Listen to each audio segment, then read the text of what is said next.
Indians for hire.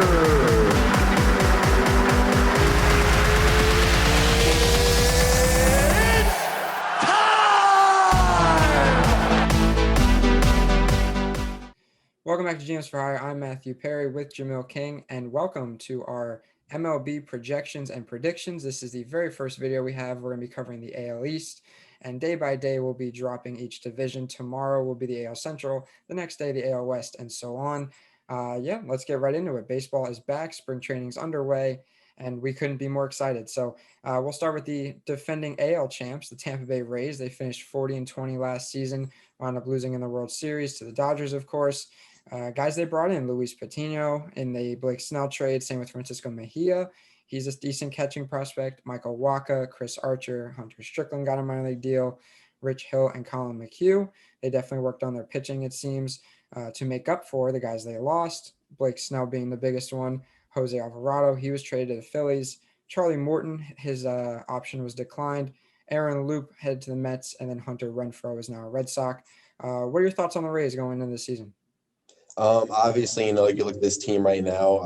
Obviously, the two glaring holes are going to be losing Morton and Snell. But the front office, they clearly had an idea what they wanted to do. They wanted to go with quantity over quality, bringing in a whole bunch of arms rather than keeping those two arms. And I think it's pretty clear that the philosophy is going to be the same. Your starter is going to go 5 to 6 innings, and the bullpen's going to start games. They're going to end games. It's clear that the bullpen's going to lead this team again. And they mentioned all those names. A lot of those guys, they're going to be pitching in roles they haven't pitched in before in their career, which is after an opener or, a short stints. But if they buy in, I definitely think it'll help them along the way. Yeah, losing Snell is definitely going to be big, but like I said, they picked up several different pitchers to kind of make up for it. Guys like Wacha, bringing Archer back is pretty big. Let's see if Archer can bounce back, as he really wasn't as best with the Pirates. The lineup's about the same from what we saw in the World Series last season. Things look really good. We're going to see if Randy Arozarena can hold up after the hot playoffs he had. Willie Adames is probably on the trade block as he nears his arbitration or service time, what have you. Kevin Kiermaier, also look for him to possibly be traded. Guys to look out for. We could be seeing Wander Franco this season for the first time. MLB's number one prospect, Vidal Brujan, will be around. Luis Patino, the guy they got in the Snell deal. Shane McClanahan, who we saw in the World Series. These are all guys to look out for. The Rays, of course, have quite the the farm system, and hopefully they'll put it to use. Yoshi Tsutsugo, who they signed last year from Japan, he's yet to really make a name for himself. He'll be starting on the bench most likely. And Francisco Mejia, the catcher they got in the Snell deal, he'll also be the backup catcher for Zunino. Pacoda has them finishing 87-75, Jamil, over or under for 87 wins? Over.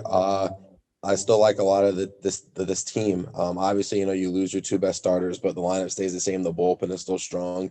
I think a lot of the guys they brought in are going to buy into the fact that that this team got to the World Series last year by doing the things that they did, and if they realize, if we just sit here and look at the numbers and we listen, our numbers could improve, and I think the Rays can hit in the 90s and wins this season.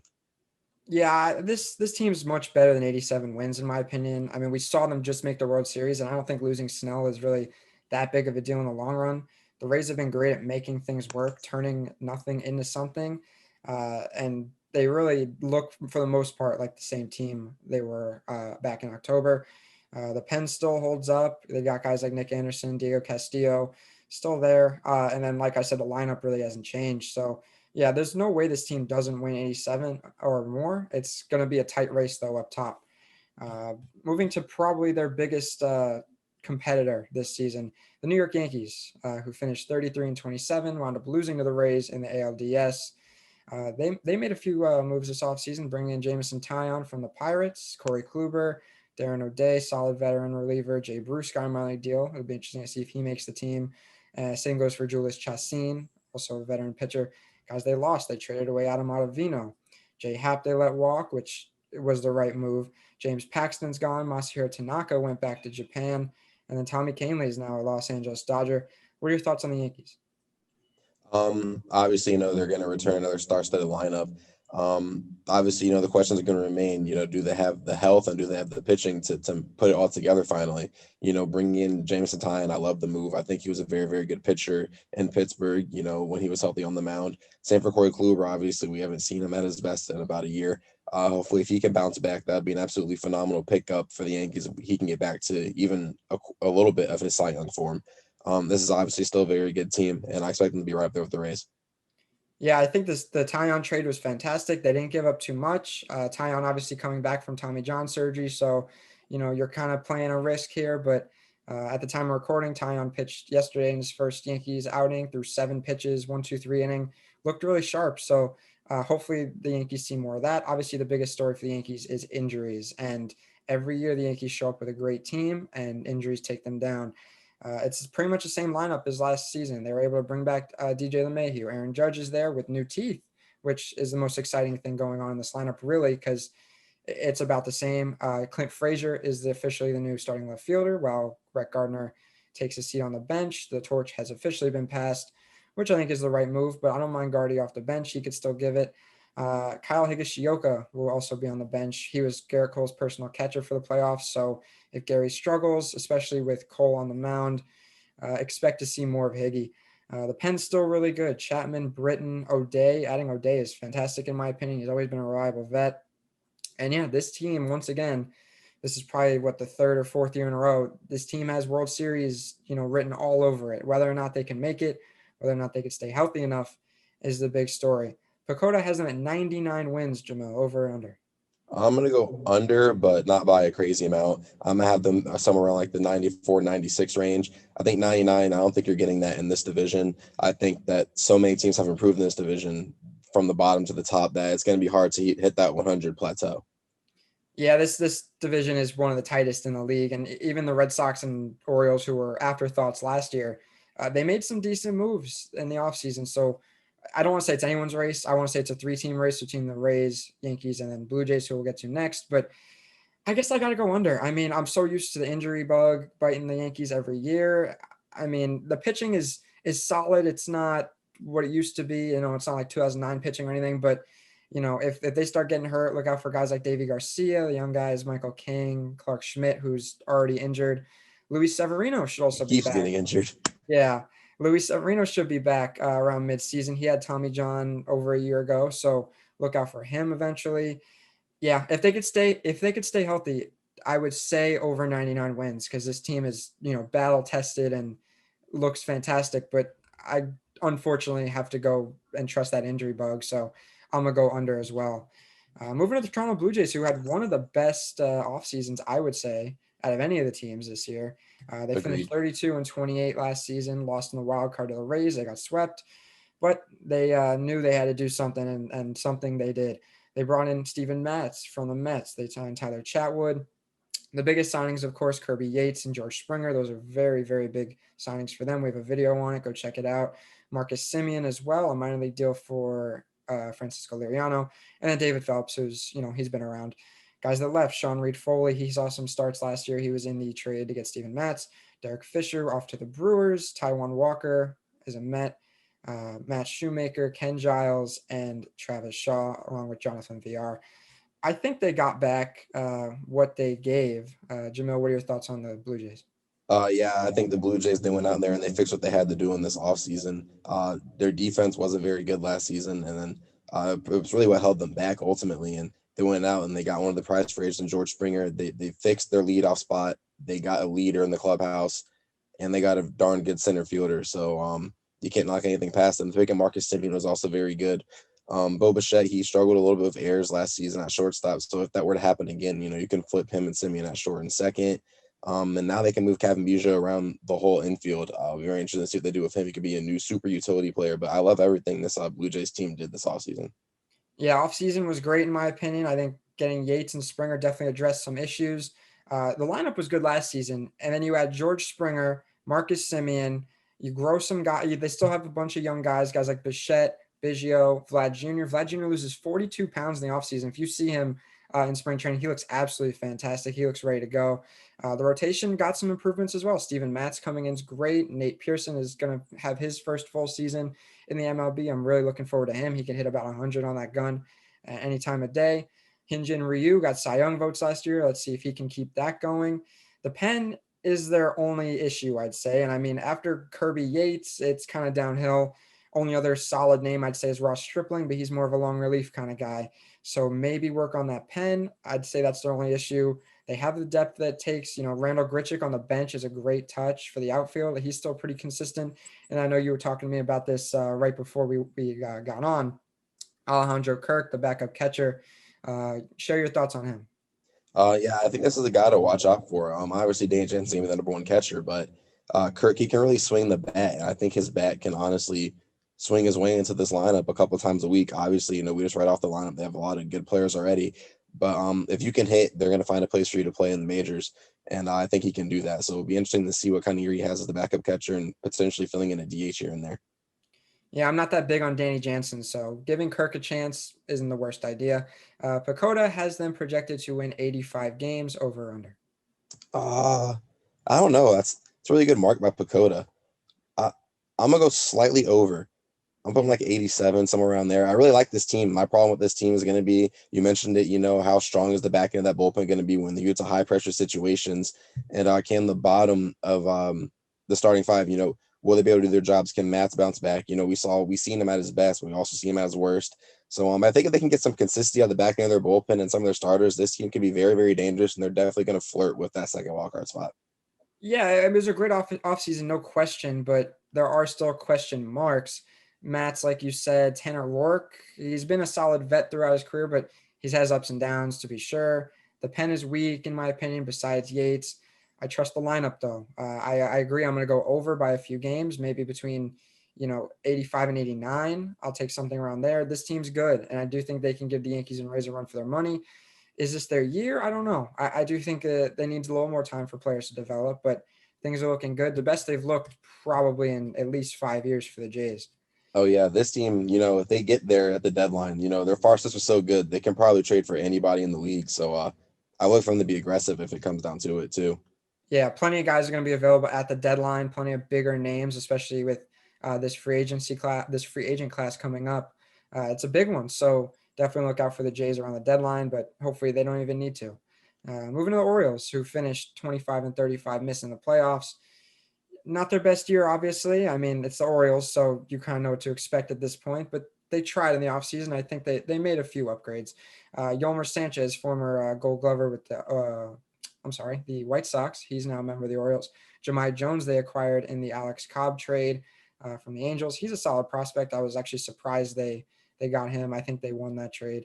Freddie Galvis, a minor league deal for Felix Hernandez and Matt Harvey. We're turning back the clock in Baltimore, it seems. That was their offseason, so a little underwhelming, honestly. Guys that left, they traded Jose Iglesias to the Angels as well, along with Alex Cobb, as mentioned. Dwight Smith Jr. is gone. Ronaldo Nunez and Hanser Alberto, two of their best hitters last season, they're out of Baltimore. So maybe I shouldn't have given them credit at the start of this segment, but yeah, not the best offseason, actually, looking at it. What are your thoughts on the O's? It is what it is with Baltimore. You're rebuilding. You gotta get what you can out of the young guys, which is what they did in the Iglesias and Cobb trade. I like a couple other players on the lineup. I like Hayes, I like Mancini, I like Cisco. We'll see if Mouseclock can have a season. Santander was very good for him last year, but obviously, you get this team. The pitching is not going to be good, and that's ultimately going to cause them to lose a lot of games this season. But when you're rebuilding, that's what happens. Yeah, I feel like they can make this lineup work. There's some decent names. Trey Mancini is back. He beat the cancer, which is fantastic. Anthony Santander had a really good year last year. Austin Hayes still has a bit to prove, but he's a speedy guy. Top of that order, I think he could be kind of lethal up there. Ryan Mountcastle showed some power last year, which was great. And then you mix in veteran guys like Freddie Galvis, Yolmer Sanchez. The offense can work, but yeah, the pitching is the main problem. I mean, this projected rotation, after John Means, it's so far downhill. How much can Felix Hernandez give? Felix Hernandez is projected to be in their rotation on opening day, and he's a non-roster invitee. So that shows how much they need pitching. Guys we could see this season, DL Hall, who's a decent pitcher. I don't know if he'd be a starter, maybe more of a reliever, but I guess we'll wait and see. Adley Rutschman, the former number 1 overall pick, he should be ready to go this year. Chance Cisco did not live up to his hype as catcher of the Orioles, so Rutschman hopefully will, and that's a good thing for O's fans. But bad thing for those fans, Pacoda has him at 69 wins. 69. What are your thoughts on that? Um, Honestly, I'm gonna go under. I think this division is too tough and the pitching is too bad that they're gonna suffer, have low 60 wins. Yeah, having to face the Yankees, the Rays, the Blue Jays, even the Red Sox, what is it, like 16 times or something? Is that what in division is? It's some it's something like that. It's around 15 to 18 games, I think. Having to face them that many times, I mean, that's going to add up. And I know the O's have had some luck here and there against those teams. They pull out a few lucky dubs, but I'm not confident in this team. I don't think Orioles fans could be very confident in this team. Like I said, the offense is fine, but you have nothing else to rely on. I'm gonna go under as well. It might be a rough year for O's fans. And moving on to the Boston Red Sox, who finished dead last, surprisingly last year, missing the playoffs, 24-36. They had an offseason. They did. Adam Ottavino, they acquired from the Yankees, Hunter Renfroe, Matt Andriese, Garrett Richards, Marvin Gonzalez, and then Franchi Cordero. They got in the Benintendi deal, which we'll get into in a second. Guys that left, Dustin Pedroia finally retired. Congrats to him on a great career. Andrew Benintendi, they traded to the Royals.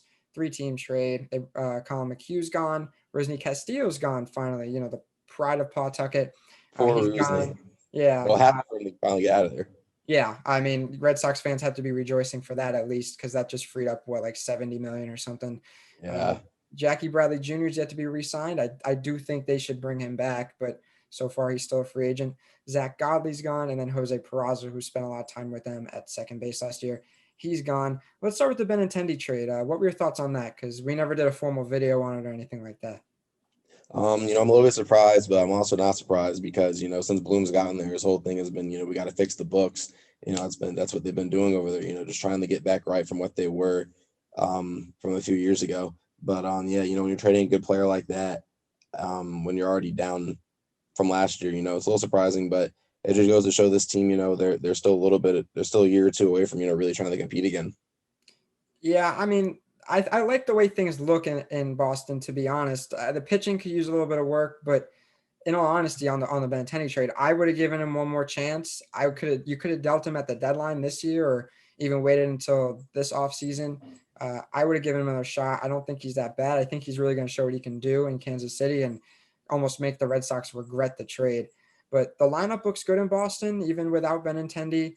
Bogarts is still there. Devers. They need JD Martinez to have a bounce back year for sure. Bobby Dahlbeck will be seeing his first full season. He's slated to be at first base.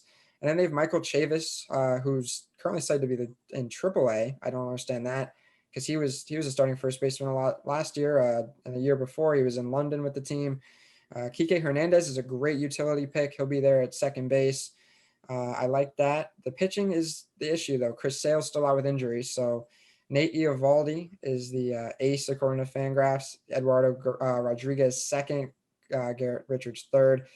I don't love it. I don't love it at all. The pen is decent. I wish they would have kept Workman and not traded him to the Phillies last year, or was it the year before? Either way, they should have held on to Workman. I still think he's great. Ottavino had his ups and downs. Had one bad game last year against the Yankees. Kind of messed up his stats. Gave up like 6 runs to the Blue Jays. Ruined his whole season numbers wise. Hopefully he can bounce back. Matt Barnes and Ryan Brazier in that bullpen, and it's all downhill from there. Really, plenty of prospects to look out for. And I'll ask you your opinion on these guys in a second, though. But, Tristan Casas, Jeter Downs, Michael Chavis, not a prospect really anymore, but still someone definitely look out for. Jaron Duran, Tanner Hook, I don't know how to pronounce that one.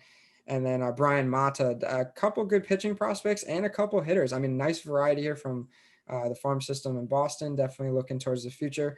What are your thoughts on the Sox? Yeah, Cash should probably get to the bigs this year. Chavis, he'll eventually find his way back. I don't think he'll actually start in the minors. A couple of other guys, we'll see how aggressive they want to be with calling guys up this season. It'll be really interesting because, we're not used to seeing the Red Sox in position, to call guys up like this and go into the farm system. We're used to seeing them being big money players. But, like you said earlier, I really like the lineup, hate the pitching. It's really what's going to come down to this team, and that's been their problem. Inconsistency on the mound since they went to the World Series has doomed them. And I think that's going to happen to them again this season. I think we're a season away from seeing some of these guys come up. Jeter Downs should be good. You better be good for Red Sox fans after they traded Mookie Betts. Yeah, I mean, but Yeah, I like this lineup, but I don't know. I don't necessarily think this team will make too much noise.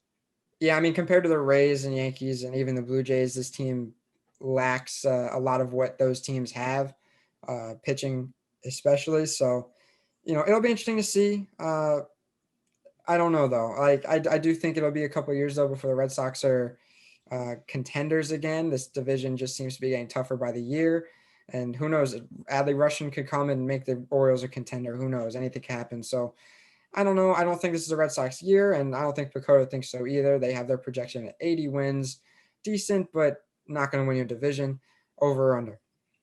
Uh, I'm gonna go over, but only about like 1 or 2 games. Like I could see them finishing 81, 81, or like 83, 81. I think they're gonna hover around the 80s, low 80s for sure.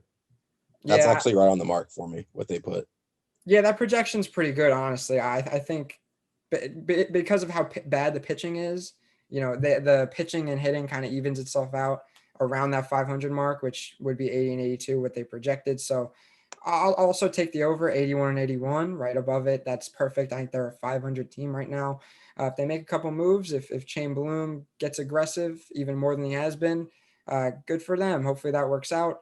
Like you mentioned, not we, but Red Sox fans have to hope Jeter Downs is good. I mean, we see bets, first year gone, he wins the World Series. So Verdugo, Jeter Downs, the pressure's on. You guys better come through, or else Boston faithful will be even more disappointed than they already are. But that's been our AL East projections and predictions. Catch us tomorrow for the AL Central predictions. But yeah, for Jamil King, I've been Matthew Perry. For James for Hire, and we'll see you guys next time.